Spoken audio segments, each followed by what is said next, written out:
శ్రీ సత్యసాయి జిల్లా పెనుగొండ పట్టణంలో భారతీయ జనతా పార్టీ 45వ ఆవిర్భావ దినోత్సవ వేడుకలను ఘనంగా నిర్వహించారు. పట్టణంలోని అంబేద్కర్ సర్కిల్ నందు శ్యామ్ ప్రసాద్ ముఖర్జీ, పండిట్ దీన్ దయాళ్ చిత్రపటానికి పాలాభిషేకం చేశారు. నరేంద్ర మోడీ లాంటి వ్యక్తి మన భారతదేశంలో ప్రధానిగా ఉండటం మనం చేసుకున్న అదృష్టమని జిల్లాలో ఒక కన్వీనర్ గోపీనాథ్ అన్నారు.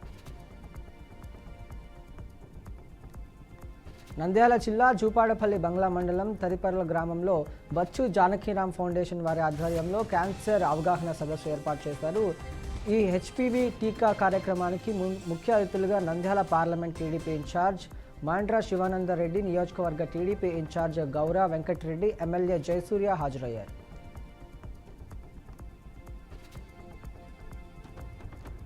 బహామాస్ దేశం వెళ్లే అమెరికన్లను నేరాలు, సొరచేపల దాడుల గురించి ట్రంప్ ప్రభుత్వం హెచ్చరికలు జారీ చేసింది.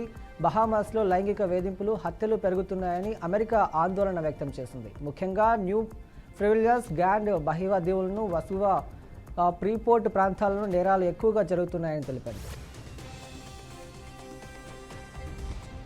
ప్రధాని నరేంద్ర మోడీ శ్రీలంకలో పర్యటనలో భాగంగా 1996 వన్డే వరల్డ్ కప్ నెగ్గిన శ్రీలంక క్రికెట్ టీంతో ప్రత్యేకంగా సమావేశమయ్యారు. సతన్ జయసూర్య, రమేష్ కలువితరణ, అరవింద్ డిసిల్వా, రోహిత్ మహానామా, చావింద్ వాస్, కుమార్ ధర్మసేన, హమాస్ తిలకర్నే తదితరులు మోదీతో సమావేశంలో పాల్గొన్నారు. వారితో కలిసి కబుర్లు చెప్పుకున్నారు. ఈ సందర్భంగా నాటి క్రికెట్ జట్టు తరపున వారు మోదీకి ఒక జ్ఞాపికను బహుకరించారు. విశాఖపట్నంలో నిమిషాల వ్యవధిలో వేర్వేరు ప్రాంతాల్లో 2 రోడ్డు ప్రమాదాలు చోటు చేసుకున్నాయి. పట్టణంలోని మారుతి సర్కిల్ వద్ద ఘోర ప్రమాదం జరిగిన ఒకరు మృతి చెందారు.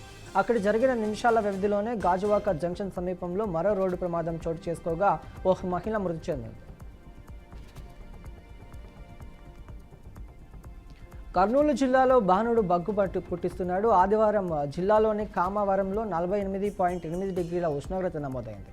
పలు ప్రాంతాల్లో 40 డిగ్రీలు దాటింది. ఈరోజు రాయలసీమ ప్రాంతాల్లో 42 డిగ్రీల వరకు, ఉత్తరాంధ్రలో 40 డిగ్రీల వరకు ఉష్ణోగ్రతలు నమోదవుతాయని వాతావరణ శాఖ హెచ్చరించింది.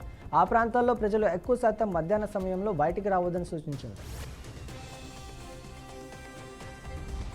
వరంగల్ జిల్లా మామునూరు ఎయిర్పోర్ట్ భూసేకరణ ప్రభుత్వానికి తలనొప్పిగా మారింది. కేంద్రం గ్రీన్ సిగ్నల్ ఇవ్వడంతో అక్కడ భూముల రేట్లు అమాంతం పెరిగాయి. ప్రభుత్వం ఎకరానికి 40 లక్షలు ఇస్తామంటుండగా రైతులు మాత్రం దాదాపు 2 కోట్ల మేర డిమాండ్ చేస్తున్నారు. కాగా మొత్తం 253 ఎకరాల భూమి కోసం ప్రభుత్వం 205 కోట్లు ప్రభుత్వం కేటాయించింది.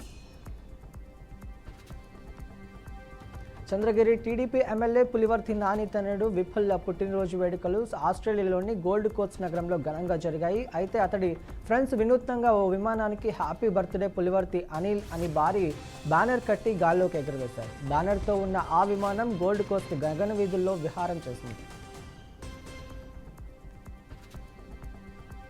చిత్తూరు జిల్లా సదుము మండలం కలకడపల్లెలో అంబేద్కర్ విగ్రహంను తొలగించడాన్ని మాల మహానాడు రాష్ట్ర కార్యదర్శి అశోక్ ఖండించాడు.